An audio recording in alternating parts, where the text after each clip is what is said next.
garantías. Se habló también del tema de la notificación interna, de los actos administrativos, pero se ha hablado de las notificaciones internas en el Perú, del sistema postal en el Perú. Esto no se va a realizar con un sistema postal del Perú. Se podría realizar. Se va a realizar con un sistema postal americano, con un sistema postal italiano o con correos postal español. ¿Y qué dicen ellos?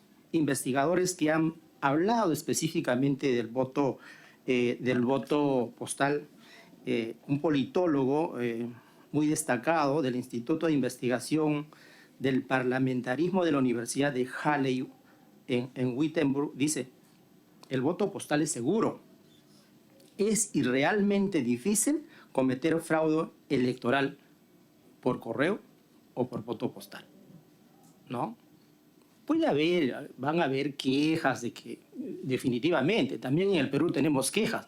En las elecciones del año 2021 había suplantación de identidad, suplantación de voto, hay todo eso. Eso va a existir en alguna parte del mundo. Un ciudadano probablemente vaya a no darle la confiabilidad a este voto. Pero en términos generales eso es lo que dice el sistema postal.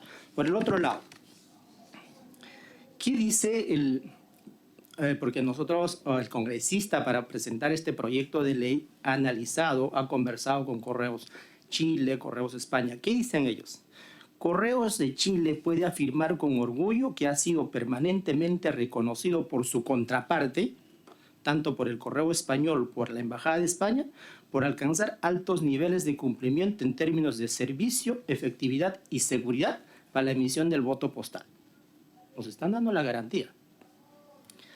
Bueno, esto en Estados Unidos también ha habido cuestionamientos del voto postal, pero cuando le convocaron a el director general de Correos, el señor Deloy, en una audiencia en la Cámara de Senados de los Estados Unidos, señaló lo siguiente: el servicio postal bajo su cargo es totalmente capaz y está comprometido a manejar adecuadamente el voto por correo para las elecciones. Entonces, no, hay instituciones muy serias que están dando la garantía de este voto. Por otra parte, Correos España, ¿qué dice? Dice: por ley, el operador del servicio postal garantiza la seguridad, secreto e inviolabilidad de los servicios postales como mecanismo de transparencia para garantizar el traslado del voto. Entonces, si hablamos de seguridad, garantía, confiabilidad, le he dado algunos ejemplos de correos de otros países que pueden garantizar el derecho a voto postal. Eso es un poco que quería mencionar. Y finalmente, un par de minutos, no me había referido al proyecto 3007, que también es materia de esta convocatoria, que estamos planteando. Lo que los expositores señalaron: alto ausentismo en el proceso electoral en el exterior, no se instalan las mesas de votación. ¿Por qué? Porque no vienen los miembros de mesa, no es estimulador, no el sistema en el extranjero, ya lo hemos visto. Entonces hay ciudadanos que no votan porque no se han instalado su mesa, o en algunos casos se fusionan las mesas. ¿Por qué? Porque la ley electoral nos dice que tiene que haber en una mesa 200 o máximo 300 ciudadanos. En el proyecto 3007 que estamos planteando, que ese número de ciudadanos por mesa se pueden incrementar. Se pueden incrementar a 400, se pueden incrementar a 300.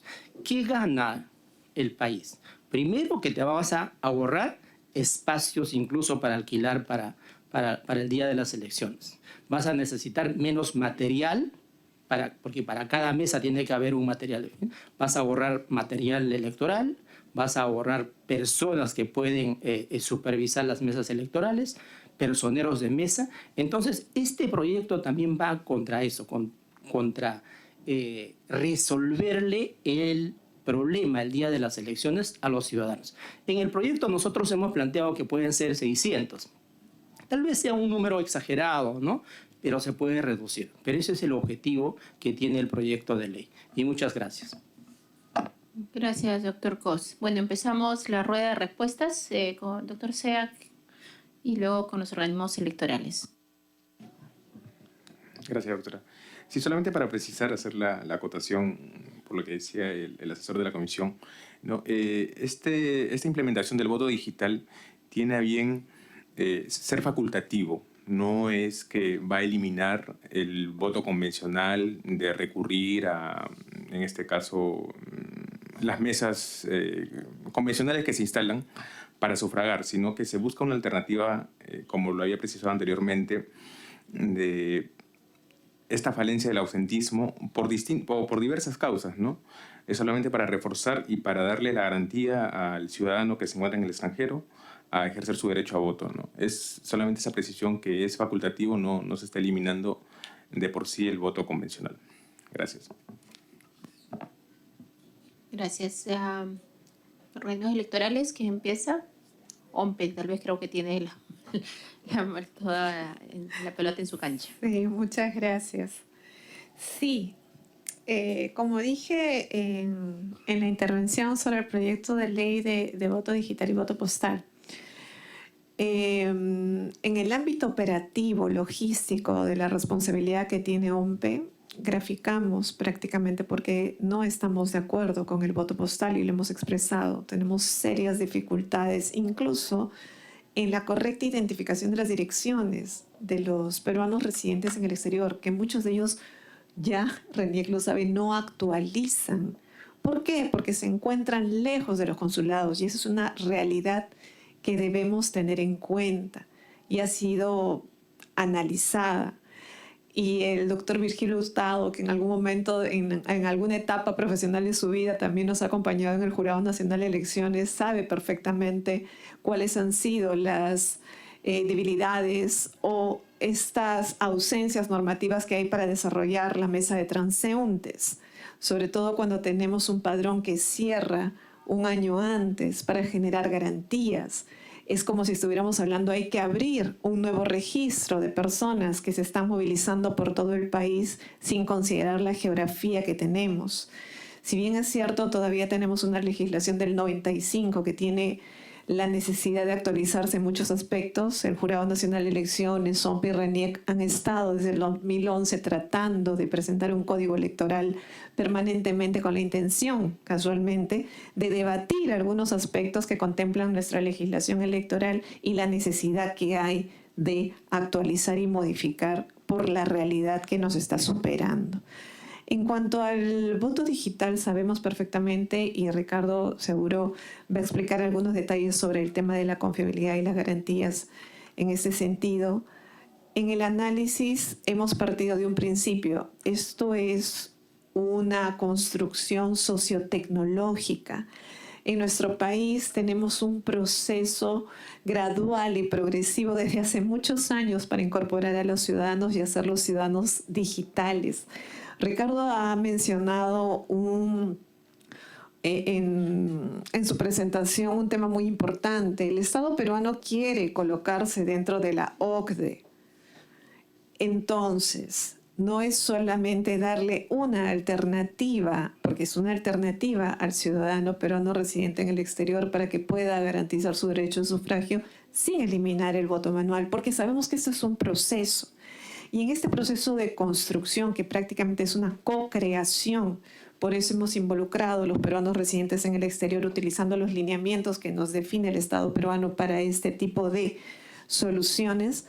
También hemos previsto como OMPE incorporar a los partidos políticos, porque sabemos que es una alternativa que debe ser correctamente entendida, perfectamente auditable, como son auditados todos los sistemas que se utilizan para un proceso de elección. Los sistemas que actualmente tenemos, todos son auditados. E incluso hemos generado auditorías de cierre de brechas para seguir generando mejoras al propio sistema. Entonces, empezando por ese tema, recalcar que siendo un proyecto sociotecnológico, esto va a ser un proceso de incorporación de muchos actores, inclusive la sociedad civil, que también tiene una labor de observación durante los procesos de elección. Y los partidos políticos, vuelvo a reiterar, actualmente los partidos políticos cuentan con personeros técnicos que se presentan en los procesos de elección. Nos encantaría a nosotros como organismos electorales que estos personeros técnicos se presentaran, representaran a todos los partidos políticos y no solo sean algunos partidos políticos los que envían a sus personeros técnicos, ¿no? La idea es ir promoviendo y haciendo este ejercicio de incorporación de manera gradual y progresiva. Y en cuanto a la experiencia del BEM de colegios profesionales, sí, ciertamente ahí tenemos una experiencia gratificante. OMPE, en todos los años que tiene prestando asistencia técnica con el voto electrónico no presencial, ha tenido reiterados agradecimientos de parte de los colegios profesionales. O sea, esto les facilita muchísimo porque son personas que están trabajando, están en el día a día haciendo sus labores. Y se encuentran obviamente también algunos, cuando hablamos de elecciones de colegios profesionales nacionales o de universidades, rectores, decanos en diferentes puntos del país, les viene muy bien utilizar este sistema, pero en ese ámbito, ¿no? O sea, también ese tipo de análisis nos hemos hecho, cómo funciona muy bien aquí el tema de la confianza, pero cuando lo trasladamos a una elección política, un poco hay que darle más información y enseñar cuáles son las medidas de seguridad prácticamente para que esto pueda tener la tranquilidad de todos. Entonces, de pronto, Ricardo va a hablar sobre el tema de la garantía. Gracias. Sí, menos mal que estaba vacío. Sí. No, solamente para completar la respuesta, complementar la respuesta que ha dado Katiuska a Benjamín. Dos cositas, ¿no? Por un tema de, digamos, historia, por llamarlo así, digamos, OMPE desarrolla sus propias plataformas y softwares para el core, que es básicamente el tema de contabilización de votos, ¿no? Y podemos decir con mucho orgullo que no es de OMPE, sino es un activo del Estado peruano, ¿sí? A diferencia de otros países quienes hemos participado, ¿no?, de misiones de observación electoral, ¿sí? Digamos, no es un producto que desarrolla el organismo, sino es un proveedor tercero que implementa las soluciones tecnológicas. Ahora bien, ¿por qué lo menciono? Porque al ser un producto de activo de Estado, tienes la posibilidad de tener más margen de maniobra para generar transparencia y auditabilidad. ¿A qué me refiero? Con lo que tú decías, Benjamín, que los actores importantes en este tema de voto digital, que son los representantes de los partidos y agrupaciones políticas, puedan acceder incluso al código fuente, ¿sí?, del producto que se desarrolla. Eso, cuando lo haces con un tercero, tiene mucha, digamos, restricción, ¿sí? Acá es crear espacios, no solamente para decir que es seguro y que nos crean que es seguro, no queremos acto de fe, ¿sí? No es un acto de fe lo que estamos buscando. Lo que estamos buscando es generar mecanismos y generar, digamos, posición de participación, ¿sí? No es un tema que desarrolla la OMPE conjuntamente con el jurado y el RENIEC y lo esconde, no, acá es un tema de confianza, ¿sí? Y el tema de confianza pasa por generar estos espacios de diálogo, espacios de comunicación, espacios de revisión, espacios de auditoría, donde participen la mayor cantidad de actores posibles, ¿sí?, incluidos temas de sociedad civil y colegios profesionales. Con relación a la pregunta que tú mencionabas acerca de esta constancia de votación. Efectivamente, cuando lo discutimos, ¿sí?, y lo hemos analizado, se contempla una emisión de una constancia, ¿sí? Al término de la emisión del sufragio, el ciudadano recibe una constancia de participación, ¿sí? Se genera inclusive un código QR que lo lleva a verificar que él ha participado. No hemos contemplado en esa emisión de constancia el sentido del voto. Tecnológicamente hablando, ¿es posible hacerlo? Sí, es posible hacerlo.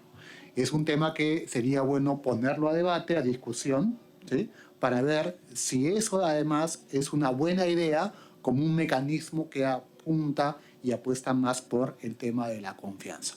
Tecnológicamente es posible. Bueno, es un tema de ponernos de acuerdo con todos los jugadores para ver si ese mecanismo es o no, digamos, implementarlo, ¿no? Si es viable implementarlo. Luego mencionabas acerca de el tema de la biometría facial, ¿no?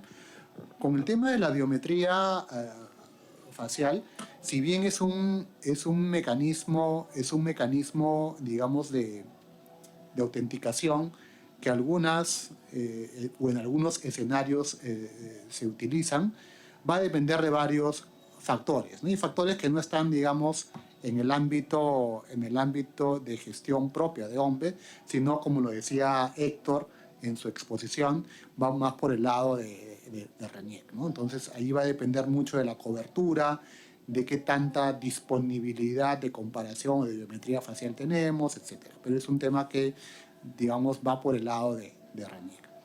Y finalmente, y aquí me robo un minuto nada más, Félix, me pareció fundamental tu intervención y cuando hablabas tú del tema de la confidencialidad y la integridad, ¿no? El tema de perdón, creo que voy a acercar un poquito más. El tema de usar, por ejemplo, un mecanismo de inmutabilidad que puede ser el tema de blockchain, como una tecnología, es para que apueste no a confidencialidad, sino a integridad. O sea, para que tengamos todo el rastro, ¿sí?, de todos los eventos que sucedieron con una sesión que inicia un ciudadano, ¿sí?, y que termina finalmente con la emisión del voto. La confidencialidad va antes, ¿no? La confidencialidad tiene que ver con ese mecanismo que se apertura en la etapa de autenticación, de saber que quien se está conectando a la plataforma es realmente quien dice ser, y hemos explicado este tema con la consideración y en el ámbito legal que bien comentaba el doctor Virgilio, ya se tiene normado y regulado en leyes, ¿no? Que es básicamente el uso del DNI electrónico con los certificados digitales. Entonces, confidencialidad, por un lado, que lo tenemos contemplado bajo este mecanismo de autenticación, y la integridad que incorpora estos elementos de rastreo con uso de criptografía para dar todas las seguridades y garantías que este tipo de plataforma requiere. Gracias. Sí, doctor Montenegro. Sí, justamente quería, disculpe, solo quería preguntar, lo que usted relata nuevamente es al momento del voto, pero luego que ya está el voto en la base de datos, eso era la pregunta mía. Gracias. Doctor Saavedra. Sí.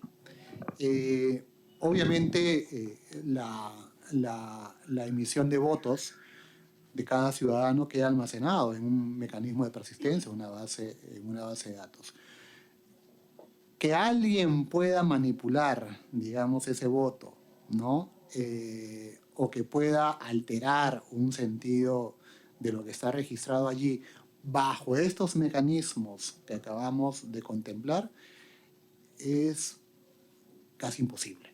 ¿Por qué? Porque están, digamos, contempladas las garantías criptográficas y de inmutabilidad que estas tecnologías, digamos, ya implementan, ¿no? Entonces, ahora, no es que yo te digo, créeme lo que yo te estoy diciendo, ¿no? ¿Por qué? Porque dentro de los circuitos de desarrollo que hemos contemplado hay mecanismos de auditoría y de hackeo ético. O sea, vamos a generar escenarios a través de los cuales alguien quiera, utilizando algún mecanismo de hombre en el medio, ingeniería social, fuerza bruta o lo que sea, trate de alterar el sentido de un voto, ¿sí? Y lo ideal sería, ¿no?, plantearlo como un desafío para que la sociedad civil, los colegios profesionales, organizaciones especializadas en temas de seguridad puedan hacer esa prueba de ethical hacking para confirmar que los mecanismos de seguridad que se plantean son los mecanismos adecuados. Y, obviamente, bajo recomendaciones que cada una de esas experiencias tengan, son bien recibidas para poder incorporarlas como oportunidades de mejora. Nuevamente, no es un tema solamente desarrollado como mi juguete, como la pelota que manejaba Kiko, ¿no?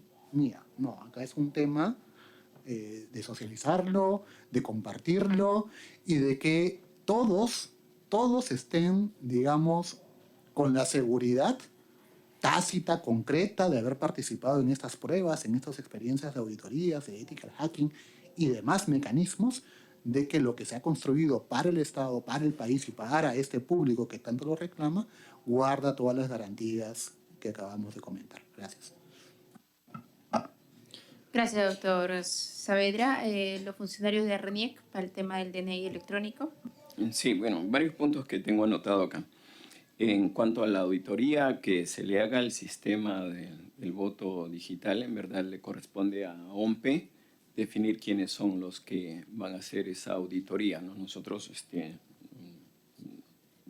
no somos los competentes para esto, ¿no? El otro tema que mencionaron es que cualquiera podría usar el DNI de otra persona porque tiene su PIN y estos temas. Bueno, yo quiero recordarles a todos que la ley dice que si alguien usa el DNI electrónico y usaron su clave, que solamente él la tiene, no puede repudiar el uso de ese certificado digital. Por lo tanto, si alguien le da a otra persona, no puede luego repudiar y decir yo no fui. Eso es para empezar. Sin embargo, también se mencionó la experiencia de los bancos en las cuales hacen su verificación facial y listo, y tiene mayor seguridad. Yo también quiero recordarles que la mayor seguridad, si esa autenticación facial o dactilar, la hace con el RENIEC. De lo contrario, no podemos garantizar que así sea. Razón por la cual es que hay todavía fraudes. Y nosotros estamos precisamente combatiendo ese tema para que las autenticaciones sean realmente con el RENIEC. Ese es un tema para que lo tengan en cuenta. Ahora, mencionaron sobre qué proyección tenemos de cuántos ciudadanos en el extranjero puedan tener su DNI electrónico.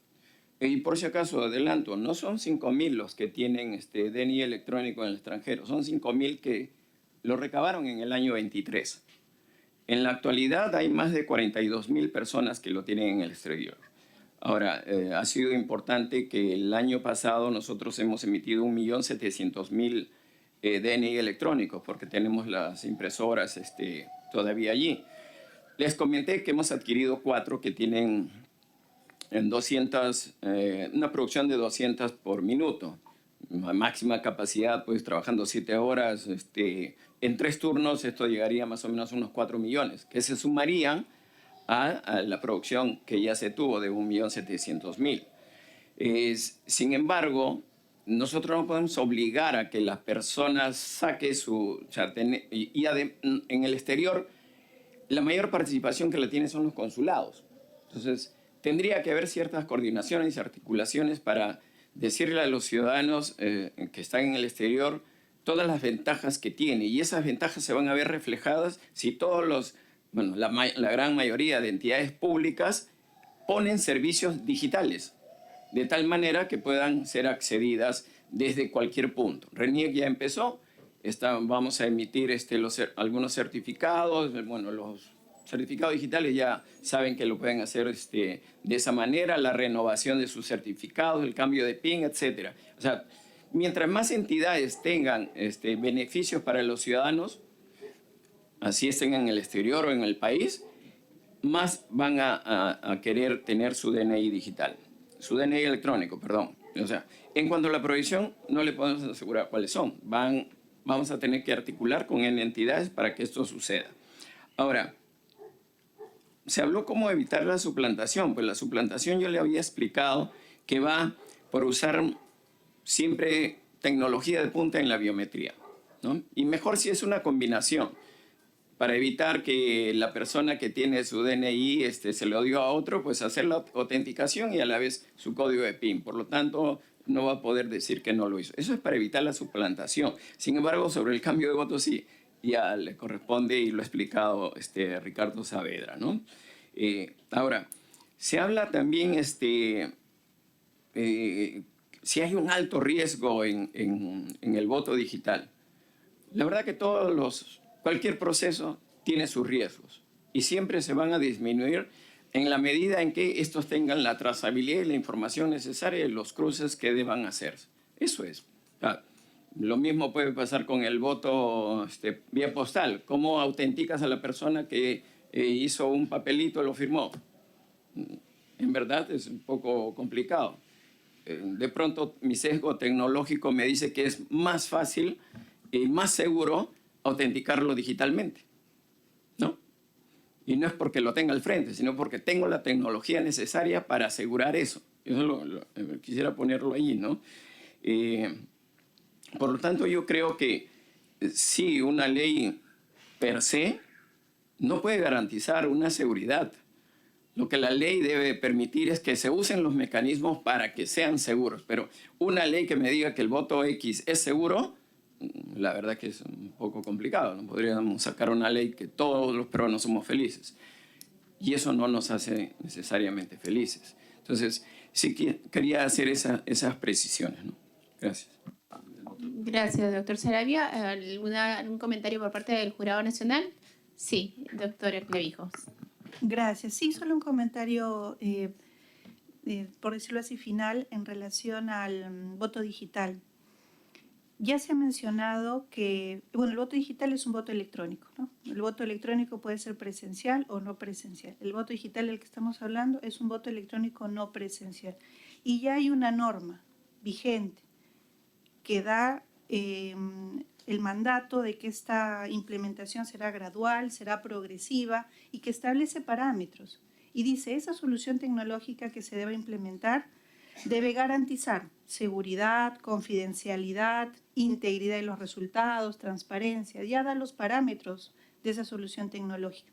Entonces ahí surgiría la duda. Ante el proyecto de ley que establece que ya el peruano en el extranjero tiene la posibilidad de votar, la duda sería, si al momento estamos, al día de hoy, en un proyecto, ¿qué tan oportuno es introducir hoy en día eso en una norma? Si la representación nacional va a aprobar una ley teniendo a la vista un proyecto que tiene un avance aún inferior al 30%. Entonces, eso es algo que se debe analizar, porque no por mandato legal el proyecto automáticamente va a llegar al 100% y, como bien se ha mencionado, va a tener la anuencia también de todos los actores electorales, porque las organizaciones políticas deben conocer del proyecto y deben estar en capacidad, a nivel de su personería técnica, de cumplir el rol que le corresponde en las diferentes etapas, por ejemplo, de la auditoría o el mismo día de la jornada electoral. Y no hablo solo de partidos políticos, sino también de movimientos regionales. No olvidemos que en algún momento este voto digital que hoy es en el extranjero y podría estar en una ley, ¿qué impediría que también se aplique a nivel nacional? Algún nacional diría, yo también quiero votar de manera digital. ¿Qué diferencia habría entre alguien que está en España y quizás alguien que en Huancavelica quiere también ejercer un voto digital? Entonces, el personero del movimiento regional debe tener también una capacitación técnica y haber estado también empapado, creo, de esta realidad. Entonces, mi comentario era un poco sobre eso, ¿no? Sobre la oportunidad. Y más aún que ya también se ha hecho la aclaración por parte de RENIEC muy oportuna de cuál es la cantidad de DNIs electrónicos que hay en el extranjero, ¿no? De 42.000, que sigue en el rango del 4% de la cantidad de peruanos en el extranjero que hay, ¿no? Entonces creo que es importante tener en cuenta también eso, la oportunidad de poder insertar hoy en día eso a la norma de peruanos en el extranjero. Gracias. Gracias, doctora Clavijo. Y sumándome al valioso comentario, quería hacer también la pregunta a OMPE. O sea, ¿a qué año está proyectado la implementación del 100% del voto digital? Si ya se puede ir por una aplicación progresiva y en qué ámbitos, ¿no? Y obviamente, si vamos a tener esa herramienta, no sería centrado solo a los PECs, sino al voto nacional, o cuál es la proyección dentro de vuestra programación del proyecto, los avances y la focalización de ese tipo de voto. Negro tenía una pregunta. Y hablando más sobre el tema, bueno, la Ley Orgánica de Elecciones en el 239 habla sobre el voto postal, tal como lo dijo el doctor Virgilio, y la pregunta es si es que esto ya existe, no se está aplicando, tengo entendido por las falencias que pueda tener que señala OMPE, pero al margen de eso está en la ley, ¿no? Y debería al menos irse trabajando hasta que el voto digital esté a su 100%, ¿no? Porque si no, van a pasar los años y no hay una respuesta oportuna, como lo dice la gente del Jurado Nacional de Elecciones, para este ciudadano que al fin del día va a seguir relegado al momento de votar, ¿no? Gracias. Bien, gracias. Sí, funcionarios Sobre la primera pregunta, nosotros hemos estado haciendo este ejercicio en el marco de la ley, que ya le habilita a la Oficina Nacional de Procesos Electorales ir construyendo una alternativa electrónica o digital, que es la que ahora estamos trabajando, con miras a las elecciones, a las siguientes elecciones nacionales. Y es por esa razón que OMPE hace muchos años atrás intentó incluir esta solución a través de un proyecto de inversión pública que ha tenido el rechazo absoluto del Ministerio de Economía en cada periodo que lo ha solicitado. Es por esa razón que nosotros hemos venido trabajando como actividades permanentes en el marco de esta ley habilitante, pero también hemos hecho mención al Congreso de la República y a la Comisión de Presupuesto que es necesario como en todo proceso, el requerimiento de los recursos, porque va a cambiar un poco la lógica para esa nueva alternativa, tanto para el trabajo de RENIEC como para el trabajo del Jurado Nacional de Elecciones. Partimos nuevamente, y yo creo que es importante mencionarlo, de que este es un ejercicio de registro voluntario. Por lo tanto, el trabajo que está haciendo RENIEC está dentro de la planificación que ellos tienen para poder darle y otorgarle los DNIs electrónicos a los ciudadanos que los están solicitando. Y qué mejor que darles una alternativa de solución para ejercer su derecho, que es el voto electrónico digital, para que lo puedan requerir con mayor entusiasmo, ¿no? Como dice el ingeniero Héctor, hay que darle a la ciudadanía alternativas del uso del DNI electrónico para que vean cuál es su funcionalidad y lo seguro que es, porque es un documento seguro a nivel regional y eso hay que ponderarlo y eso hay que valorarlo. Y el Estado peruano está haciendo los esfuerzos para que podamos ir en vías de ser un país en desarrollo y no estar retrocediendo por cualquier factor externo, económico o de salud. Entonces es importante tener estas consideraciones. Y es en ese sentido que nosotros estamos avanzando. Hemos hecho un cronograma, hemos explicado una línea de tiempo. En esa línea de tiempo, recogiendo lo que dice Jessica, hemos involucrado el ejercicio que van a tener protagónico, obviamente, los actores electorales, entre ellos los partidos políticos, que son los que finalmente tienen que entender cómo funciona el sistema.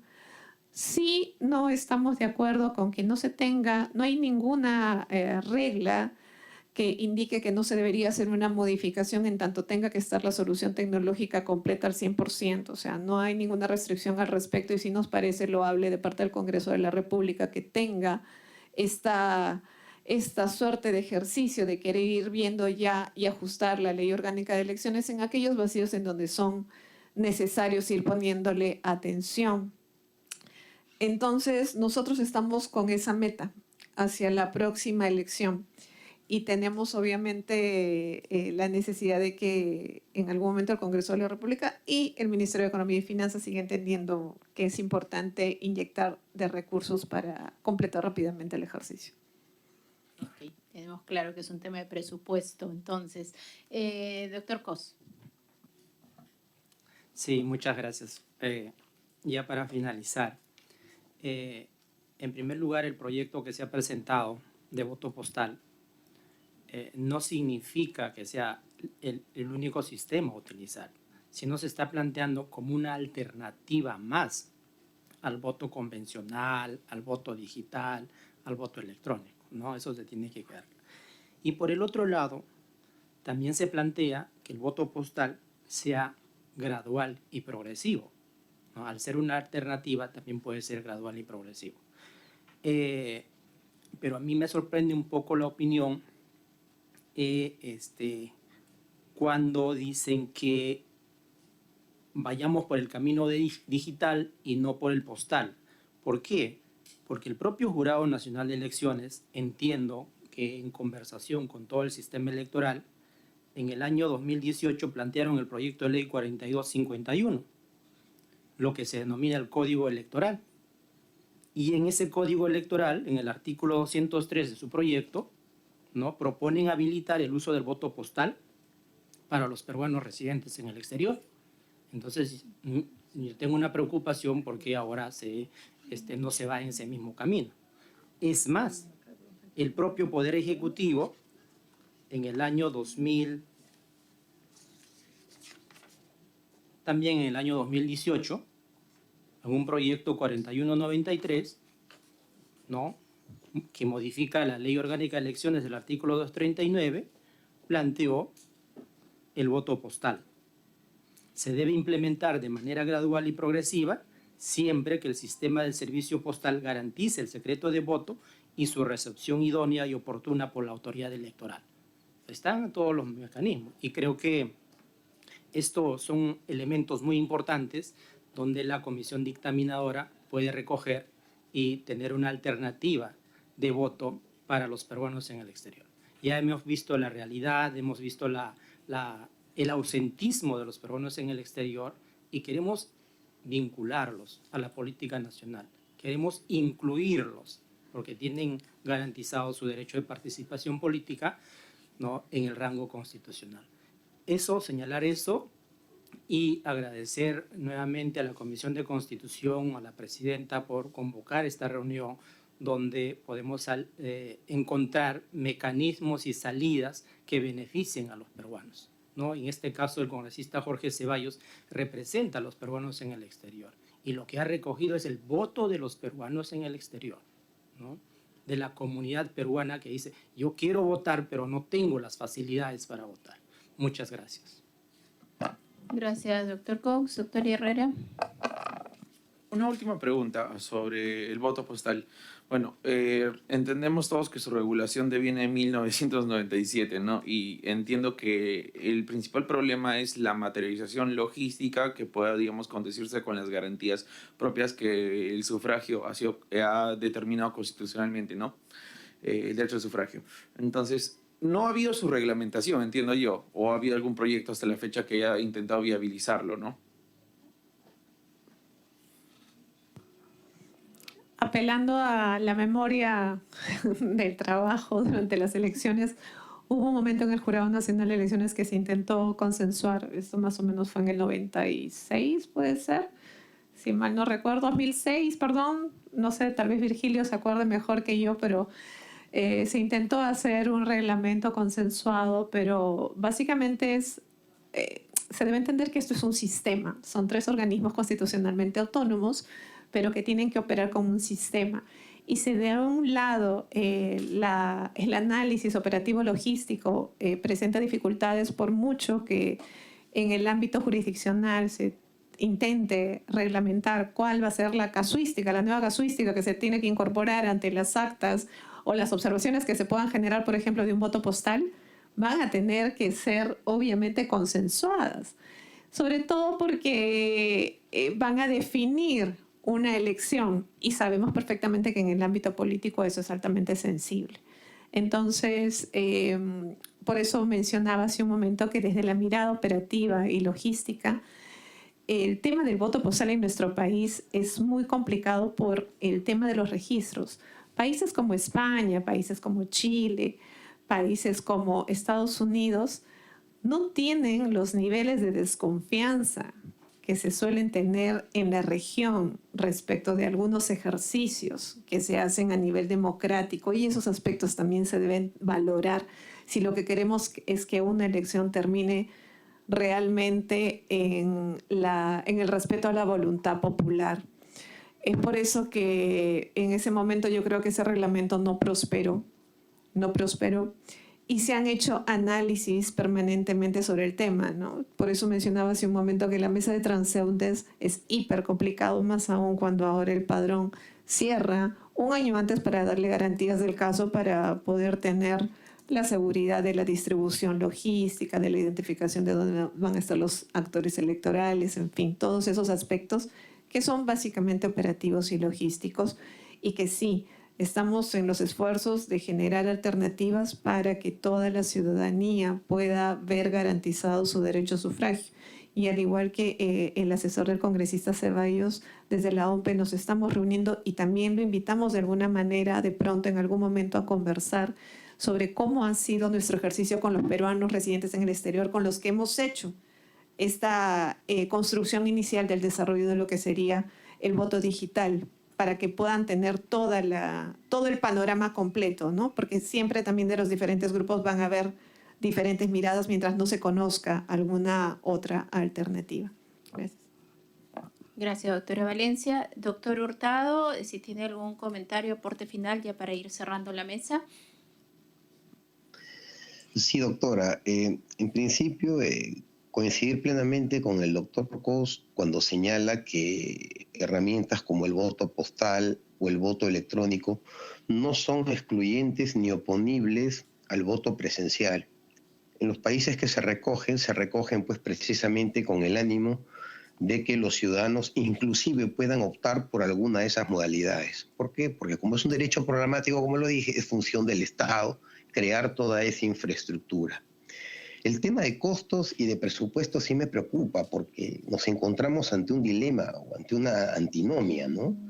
Hemos escuchado que la inaplicación de estas herramientas es por falta de presupuesto, pero el MEF tiene que coadyuvar a que la ley se materialice, porque si no va a haber un órgano del Estado que incumple la ley. ¿Correcto? Y por último, si instituciones como la Mesa de Transeúntes son instituciones anacrónicas o antitécnicas, por eso yo preguntaba si había existido una versión oficial. La versión oficial de la inaplicación de esa institución la he escuchado desde el año 2001, en que el doctor Fernando Soldevilla era jefe de OMPE. Y se ha seguido repitiendo, pero tiene que haber un documento oficial, ¿no? En donde se diga por qué esta institución es antitécnica y se le pida al Congreso que la derogue. Porque el tener normas que en la realidad no se cumplen, ¿no?, afecta pues al sistema, genera confusión entre los ciudadanos también, ¿no? Entonces, por la salud democrática, por la salud de la integridad del régimen legal, esa institución o debería de reexaminarse o debería pues derogarse. ¿Cabe el reexamen? Particularmente yo creo que sí, porque el padrón es la relación de electores habilitados para votar. Si existe a un mismo rango legislativo disposiciones que establecen figuras excepcionales, la excepción confirma la regla. Que hay caminos legales para poder salvar la situación, las hay. Pero si existen incompatibilidades técnicas que anulan esa posibilidad, lo más saludable es que esas disposiciones sean derogadas, ¿no? Y por último, ¿no? Sí me preocupa el tema del calendario. ¿Por qué? Porque esta última ley, la 29.603, que es la ley que da el Congreso para que OMPE desarrolle el voto electrónico no presencial, es del 21 de octubre del año 2010.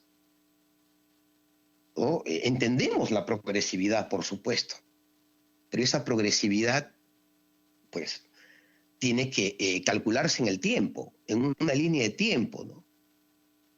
No sé si al año 2030 o al 2035 se podrá hacer viable a nivel de todo el país alguna de estas modalidades, o tal vez a ese año ya estas modalidades sean anacrónicas porque la ciencia va avanzando. Entonces yo sí creo que es importante calendarizar y tener por lo menos, ¿no?, una proyección de a qué tiempo esto puede concluirse. Gracias. Gracias, doctor Virgilio, y a todos los presentes. Sí, doctora López. Ay, otra, a mí me se cayó el vaso, disculpe, pero vacío. No, solo quería una precisión de al momento de elaborar el dictamen o los dictámenes que se elaboren, se tenga en cuenta la función constitucional del jurado, ¿no? La función de fiscalización, ¿no? Porque por ejemplo, en el proyecto de ley 5879 se señala que el jurado realizará un seguimiento continuo, pero nuestra función no es de seguimiento, sino de fiscalización de cada una de las etapas de implementación de cada una de las herramientas, mecanismos que se vayan a incorporar, ¿no? Sea en la votación digital, votación de voto postal, cualquiera de ellas, ¿no? Correcto, sí, doctora. Bueno, definitivamente todos coincidimos en la necesidad de buscar una alternativa de solución que viabilice la promoción del voto, tanto de peruanos en el exterior como también de peruanos que viven en zonas rurales, que todavía no tienen acceso a la tecnología, y que sea pues progresivo y, como dice el doctor Hurtado, pero con predictibilidad y terminar la línea de tiempo, ¿no? Como comisión definitivamente vamos a analizar todas las aristas, toda la problemática que hemos puesto sobre la mesa, y estaríamos presentando oportunamente, con opinión también de ustedes, alguna propuesta ante los miembros de la comisión. Con esto, bueno, damos por finalizada la mesa, agradeciéndoles nuevamente a ustedes y a los jefes de cada institución presente y al doctor Virgilio por sus valiosos aportes. Siendo las 12:40, levantamos la sesión.